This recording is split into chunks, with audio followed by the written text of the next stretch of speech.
শুরু করছি বাবার লীলামৃত। গত সপ্তাহে আমি মিস্টার দিলীপ সেনের অভিজ্ঞতা সম্বন্ধে বলেছিলাম, তারই রেশটা বলছি। খড়গপুরে সাধু বাবার আশ্রমে যাওয়ার পর দেখা গেল অবাক দৃশ্য। সাধু বাবা এবং শিবানন্দ বাবা দুজনে দুজনকে জড়িয়ে ধরে অযোধ্যায় কেঁদে চলেছেন। কিছুক্ষণ পর ওই সাধু বাবা বাবাকে একটা ঘরে আসনে বসিয়ে দেবতা জ্ঞানে পূজা করছেন। বাবা মিস্টার সেনের বাড়িতে থাকাকালীন একদিন বিকেল বেলায় তিনজন ভক্ত আসেন। বাবা প্রথম ভক্তকে চা, দ্বিতীয় ভক্তকে ফল এবং তৃতীয় ভক্তকে ভাত দিতে বললেন। দিলীপ তো অবাক হয়ে ভাবতে লাগলেন, তিনজনের জন্য তিন রকম ব্যবস্থা, কারণ কি? বাবা যাকে ভাত দেওয়ার কথা বলেছিলেন ওই ভক্তের কাছে জানতে চাইলে উনি বলেন যে উনি অত্যন্ত সকালে বাড়ি থেকে বেরিয়েছেন, তাই বাবা যে অন্তর্যামী উনি যথার্থই মনের কথা বুঝতে পারেন। সুমহান সিদ্ধ তাপস ব্রহ্মজ্ঞ মহাপুরুষ শিবানন্দ বাবাকে যত দেখি, অর্থাৎ ওনার উপলব্ধি যত শুনি, তার স্ত্রী মুখনিষ্ঠিত অমূল্য বাণী, ততই বাবার অপার মহিমা উপলব্ধি হয়। সংসারের নিয়মে সময়ের বেড়া জেলে আবদ্ধ হয়ে ইচ্ছা থাকা সত্ত্বেও সবসময় বাবার সান্নিধ্য ও সঙ্গ লাভ হয়ে ওঠে না, কিন্তু যখনই বাবার সাহচর্যে থাকা যায় তখনই ওনার অশেষ করুণা ও মহিমা বুক ভরে উপলব্ধি করে আমার মতো অনেক ভক্ত ও শিষ্য ধন্য হয়েছেন। অবশেষে সেন বাবাকে নিজে তো বটেই, উপরন্তু ভক্ত শিষ্যদের তরফ থেকে কৃতাঞ্জলি প্রতিনিবেদন করেন।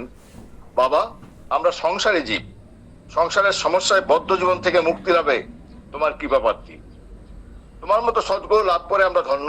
তুমি নারায়ণ রূপে দৈব কৃপা বলে আমাদেরকে পঙ্কিল আবর্ত থেকে উদ্ধার করে তোমার শ্রীচরণে ঠাঁই দেবে, এই আশা রইল।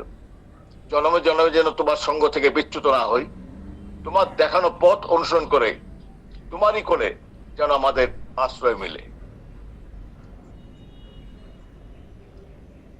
এবারে পরবর্তী কাহিনী বলছি। শিবানন্দ বাবা গুরুদেবের পরম গতি প্রাপ্তির পর দুঃখ ভারাক্রান্ত হয়ে কলকাতা হয়ে ভারতের উত্তর পূর্বাঞ্চলের কাছারে কিছুদিন থাকার পর শিলংয়ের লাবান নামক স্থানে অবনী দাসের বাড়িতে অবস্থান করে দরিদ্র আর্ত তাপিতদের সেবা ও চিকিৎসা শুরু করেন। 1973 খ্রিস্টাব্দ নাগাদ শিলংয়ের রিলবঙ্গের বাসিন্দা শ্রী চিন্ময় গোস্বামীর মায়ের তথা শ্রীমতী পুষ্প গোস্বামীর বাবাকে দর্শন প্রাপ্তি ঘটে। তখন তাদের হতদরিদ্র অবস্থা। বাবার কাছে তিনি একসময় মন্ত্র দীক্ষা নেন। চিন্ময় গোস্বামী বয়স তখন 7-8 বছর। শিলংয়ে থাকাকালীন বাবার 7-8 বছর থেকে 10-12 বছরের একটা কিশোর বাহিনী ছিল। বাবা তাদেরকে খুব আদর এবং স্নেহ করতেন। ওই বাহিনীও সবসময় বাবার সঙ্গ করত। সঙ্গ করার পেছনে একটা উদ্দেশ্য ছিল, কারণ তাহলে ভালো ভালো খাবার জুটবে। ভক্তদের সেবা নেওয়ার সময় বাবা ওই কিশোর বাহিনীকেও সঙ্গে নিয়ে যেতেন। ধনবান ভক্তের বাড়িতে সেবা নেওয়ার সময় বাবা মিষ্টি খাওয়ার ইচ্ছা প্রকাশ করলে বাড়িওয়ালা ভালো ভালো মিষ্টি ব্যবস্থা করেন।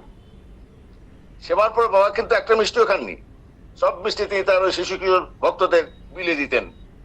এই দৃশ্য দেখে বাড়িওয়ালা ভক্তের মন ভারাক্রান্ত হয়ে পড়ে এবং পরক্ষণেই ওই কিশোর বাহিনীর সদস্যদের দিকে রেগে মেগে কটপট করে তাকালে তার খিলখিল করে হেসে দিয়ে ছোট। শিবানন্দ বাবা মুচকি হেসে এই দৃশ্য উপভোগ করেন। কিশোর বাহিনীর মধ্যে 3 সদস্য চিন্ময় গোস্বামী, প্রশান্ত রায় এবং জনৈক পাল সবসময় বাবার ছায়ার সঙ্গে হয়ে থাকতো। একবার চিন্ময় ও প্রশান্তর বন্ধু শ্রী পাল পরীক্ষার পূর্বে আশীর্বাদ প্রার্থনা করলে বাবা তাদের আশীর্বাদে ভরিয়ে দেন। পরীক্ষার ফল ভালো হলে প্রশান্ত এবং চিন্ময়ের বন্ধু শ্রী পাল বাবাকে তাদের বাড়িতে সেবা দেয়। আনন্দের আতিশয্যে শ্রীপাল বাবাকেও নিজের হাত ঘড়িটা জোর করে পরিয়ে দেয়। এর কিছুক্ষণ পরে বাবার শরীরে আগুন মতো জ্বলতে থাকে। জ্বলনির জ্বালায় বাবা হাত থেকে ঘড়িটা খুলে জঙ্গলের মধ্যে নিক্ষেপ করেন। ঘটনাটা 1970-71 সালে হয়। এরপর চিন্ময় আর প্রশান্ত বাবাকে নিহার ভট্টাচার্যের লাবানের হরিসভা বাড়িতে পৌঁছে দেয়। ফেরার পথে প্রশান্ত জঙ্গলে নিক্ষিপ্ত ঘড়িটা তন্ন তন্ন করে খোঁজ করেও সেটা হদিশ পায়নি। 1963 খ্রিস্টাব্দে মায়ের মন্ত্র দীক্ষার সময় থেকে চিন্ময় গোস্বামী বাবার মন্ত্র দীক্ষা পাননি। তার মন্ত্র দীক্ষা প্রাপ্তি ঘটে 1991 খ্রিস্টাব্দে, অর্থাৎ 28 বছর পর। প্রশ্ন হলো, এতদিন পর বাবা তাকে মন্ত্র দীক্ষা দিলেন কেন? বাবার মতে ক্ষেত্র এবং ক্ষেত্রজ্ঞ উভয় যথোপযুক্ত ভাবে তৈরি হলেই সেখানে ভালো ফসলের সম্ভাবনা থাকে। চিন্ময় গোস্বামী দীক্ষা নেওয়ার পেছনে একটা কাহিনী বিদ্যমান। ছোটবেলা থেকে বাবার সঙ্গ করলেও শ্রী রামকৃষ্ণ মিশন থেকে তার দীক্ষা নেওয়ার ইচ্ছা ছিল। চিন্ময় গোস্বামীর স্ত্রী শ্রীমতী শিবানী অত্যন্ত ভক্তিমতী এবং কর্তব্যপরায়ণ। শ্রীমতী গোস্বামী বাবাকে দেখে তার ব্যবহার, কাজকর্ম এবং আচার আচরণে এতই মুগ্ধ হন যে তার সাথে শ্রী গোস্বামীকেও বাবার কাছ থেকে মন্ত্র দীক্ষা নেওয়ার জন্য পিড়াপিড়ি করতে থাকেন। তিনি একজন প্রতিষ্ঠিত কন্ট্রাক্টর এবং সরকারি সংস্থার সঙ্গে যুক্ত। পেশাগত দিক থেকে ওই সংস্থায় তিনি সুনামের সঙ্গে কাজ করেন এবং তাতে বিশ্বস্ত হয়ে যান। গ্রহচক্রের ফেরে পরে একবার তার এমন বিপদ উপস্থিত হয় যে তার পেশাগত রুটি বন্ধ হওয়ার উপক্রম হয়। সংস্থার ঊর্ধ্বতন কর্তৃপক্ষ তাকে কালো তালিকাভুক্ত করার উদ্যোগ নিলে তিনি শিবানন্দ বাবা শরণাপন্ন হন এবং মনে মনে কাতর প্রশ্ন জানান, বাবা, তুমি যদি সত্যিকারের মহাপুরুষ হও তাহলে অবশ্যই তুমি আমাকে এই সমূহ বিপদ থেকে উদ্ধার করবে। মায়ের মন্ত্র দীক্ষা নেওয়ার সময় থেকে চিন্ময় বাবা স্নেহাশ্রিত। সন্তানের সঙ্গে বাবা মায়ের সম্পর্ক জড়িত যে আবদার থাকে, গোপালও যেমন মা যশোদার কাছে আবদার করে চাহিদা পূরণ করে, চিন্ময় তেমনি ছোটবেলা থেকে ডান পিঠে পড়ার সঙ্গে বিভিন্ন আবদার করে বলতো, তোমার দ্বারা যদি আমার সমস্যার সমাধানই না হলো তাহলে তুমি কিসের গুরু, কিসের মহাপুরুষ? ভক্তের কাতর আবেদনে অন্তর্যামী গুরুদেব সাড়া দিয়ে সমস্যা সমাধান করে দেন। পরিণত বয়সে নিষ্ঠার সঙ্গে কন্ট্রাক্টরের কাজ করার সময় সরকারি সংস্থার ঊর্ধ্বতন কর্তৃপক্ষের ভুলে তিনি কালো তালিকাভুক্ত কন্ট্রাক্টর হতে চলেছিলেন। কালো তালিকাভুক্ত হওয়া মানে কোন সংস্থায় ওই কন্ট্রাক্টর কোনো কাজ দেবে না। শ্রী গোস্বামীর কাতর আবেদনের 8 ঘন্টার মধ্যে গুরু কৃপায় ব্যাক লিস্টেড হওয়ার হাত থেকে তিনি রক্ষা পেয়ে যান। সংস্থার ঊর্ধ্বতন এক অফিসার তাকে জানান যে তার নামের ক্রমিক নম্বরযুক্ত ফাইলটা ভুলবশত পরের নম্বরে ঢুকে যায়। ঊর্ধ্বতন কর্তৃপক্ষের অসাবধানতার গাফিলতিতে তাকে শোকজ করা হয়েছিল। পরে তারা নিজেদের ভুল লক্ষ্য করে শ্রী গোস্বামীর কাছে তাদের ভুল স্বীকার করে অফিসারগণ হাফ ছেড়ে বেঁচে যায় এবং কন্ট্রাক্টর হিসেবে চিন্ময় গোস্বামীর কদরও বেড়ে যায়। বাবার এরূপ ঐশ্বরিক মহিমায় তিনি মুগ্ধ হয়ে যান এবং আনন্দ চিত্তে অশ্রুসিক্ত নয়নে তার অভিব্যক্তি নিবেদন করেন, বাবা, তুমি শুধু গুরুদেবী নও, গুরুরূপে তুমি নারায়ণী বটে। শিবানন্দ বাবা উমপ্লিং এ শ্রীমতী অনিতা দত্তের বাড়িতে অবস্থান করছিলেন। বিপদ থেকে রক্ষা পাওয়ার পরপরে চিন্ময় গোস্বামী তার স্ত্রী শিবানী গোস্বামীকে নিয়ে আনন্দের আতিশয্যে স্কুটার চালিয়ে বাবার নিকট থেকে মন্ত্র দীক্ষার মানুষে উমপ্লিং এ রওনা দেন। অতিরিক্ত আনন্দের বন্যায় দিশাহারা হয়ে যাওয়ার সময় দুর্ঘটনাগ্রস্ত পাকা রাস্তার পাশে স্কুটার সহ উভয়ই নালার মধ্যে পড়ে যান। কিন্তু আশ্চর্যের ব্যাপার, তাদের শরীরে কোনো আঘাত লাগেনি। শ্রীমতী গোস্বামীর গলাস্থিত ঠাকুরের একটা লকেট ওই নালায় পড়ে যায়। পরে তারা অনিতা দত্তের বাড়িতে পৌঁছে নির্বিঘ্নে, নিশ্চিন্তে এবং আনন্দ চিত্তে বাবার কাছ থেকে মন্ত্র দীক্ষায় দীক্ষিত হন। সিংহলের জীবনযাত্রার মান অত্যন্ত ব্যয় সাপেক্ষ, প্রতিটা জিনিসই অগ্নিমূল্য। নিত্য প্রয়োজনীয় জিনিসপত্র কেনার ব্যাপারে এখানকার মানুষ সেভাবেই অভ্যস্ত। এবার শ্রী গোস্বামী বেনারসে শিবানন্দ আশ্রমে গেলে বাবা তাকে সবজি বাজার করে রাখতে বলেন। গুরু আদেশ সে ধার্য করে সবজি বাজারে গিয়ে দেখেন কি সুন্দর সুন্দর তাজা সবজি। শিলংয়ে বেগুন 20 টাকা কেজি আর বেনারসে 2 টাকা কেজি। বেগুনগুলি কি সুন্দর, নরম আর পুষ্ট। আনন্দের চোটে তিনি 10 কেজি বেগুন কিনে আনেন। ভাবলেন বাবা খুব খুশি হবে, কিন্তু হায়, প্রশংসার বদলে জোটে তীব্র তিরস্কার। যেখানে 1 কেজি বড় 2 কেজি বেগুন আনলেই চলতো, সেখানে এত পরিমাণ বেগুন দেখে বাবা রেগে অগ্নিশর্মা হয়ে যান। তিনি বলেন, এত বেগুন কে খাবে? এ তো শুকিয়ে নষ্ট হয়ে যাবে। শুধু টাকার অপচয়, বড়লোকি চাল। উনি এখন কোটিপতি হয়ে গেছেন তো, ধরাকে উনি এখন সরাজ্ঞান করেন। কার টাকা উনি খরচ করেন সে হুঁশ নেই। কম দামে বলেই এত বেগুন কিনতে হবে? খবরদার, এ বেগুন আর কেউ খাবে না। চিন্ময়কে বেগুন ভাজা, বেগুনের শুক্তো, বেগুন সিদ্ধ, বেগুনের ঝোল খাওয়াবে, নইলে তো এতগুলো বেগুনের কোনো গতি হবে না বলে মায়াদি এবং মামনিকে নির্দেশ দেন। আশ্রমের অন্যান্য উপস্থিত ভক্তবৃন্দ ভয়ে জড়সড় হয়ে যান। শ্রী গোস্বামী নিজের ভুল উপলব্ধি করতে পারেন এবং বাবার নিকট ক্ষমা প্রার্থনা করেন। টাকা থাকলেই যে বেশি হিসেবে খরচ করতে হবে এর কোনো মানে নেই। যতটুকু প্রয়োজন ততটুকু খরচ করতে হবে। বাকি টাকা দিয়ে যারা নিরন্ন, অসুস্থ, বস্ত্রহীন তাদের সেবা করবে এবং এই নিমিত্তেই দান কাজও চালিয়ে যেতে হবে। এভাবে শিবানন্দ বাবা সংসারী ব্যক্তিদের দৈনন্দিন জীবনে কিভাবে চলতে হয় তার শিক্ষা দেন। বাবার যে কত রূপ তা বলে শেষ করা যায় না।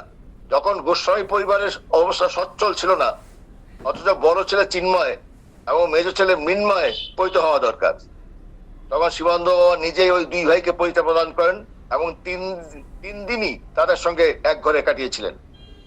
প্রায়শ্চিত্ত ছাড়াই বাবা নিজ ব্যয়ে উপযুক্ত সময়ে তাদের পৈতা দেন। বাবা যে একজন রসিক তার পরিচয় পাওয়া যায়।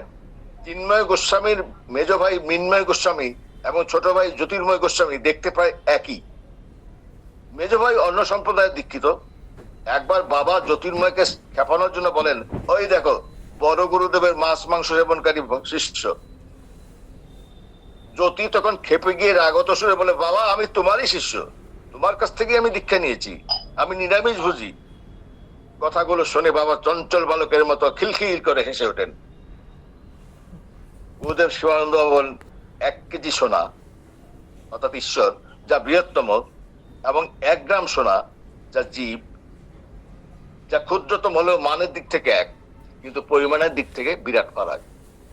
জীবের মধ্যে ঈশ্বর বিদ্যমান, তাই জীবকে ঈশ্বরের ক্ষুদ্রতম অংশ বলা হয়।